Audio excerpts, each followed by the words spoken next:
గమనించాలి. దేవుని యొక్క కన్నులు మానవుని కొరకు ఎదురు చూస్తూ ఉంటాయండి. అవును, దేవుని యొక్క కన్నులు, దేవుని యొక్క చేతులు మానవుని కొరకు ఎదురు చూస్తూ ఉంటాయి.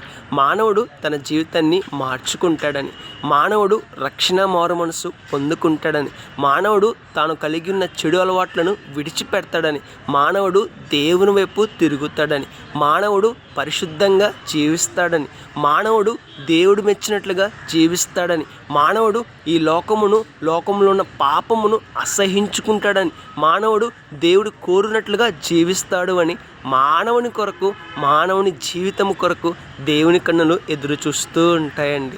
దేవుని చేతులు ఎదురు చూస్తూ ఉంటాయండి.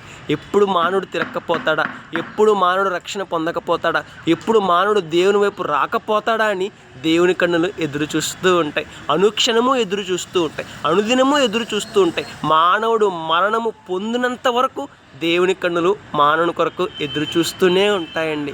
ఎందుకు ఎదురు చూస్తుంటాయి? కారణం ఏంటి అని అంటే, ఎప్పుడైతే మానవుడు దేవుణ్ణి కాదు అని వెళ్ళిపోతాడో, ఎప్పుడైతే మానవుడు దేవుడు వద్దు అని వెళ్ళిపోతాడో, ఎప్పుడైతే మానవుడు దేవుని చేతుల్లో నుండి బయటికి వెళ్ళిపోతాడో ఘోరమైన నష్టాన్ని పొందే అవకాశం ఉందండి. ఘోరమైన రాజ్యమైన నరకమును పొందే అవకాశం ఉందండి. కాబట్టి దేవుని యొక్క ఆశను గుర్తిద్దామండి. దేవుని కన్నులు మానవుని కొరకు ఎదురు చూస్తున్నాయి, అది మరణం వరకే ఎదురు చూస్తున్నాయని సత్యాన్ని గుర్తిద్దామండి.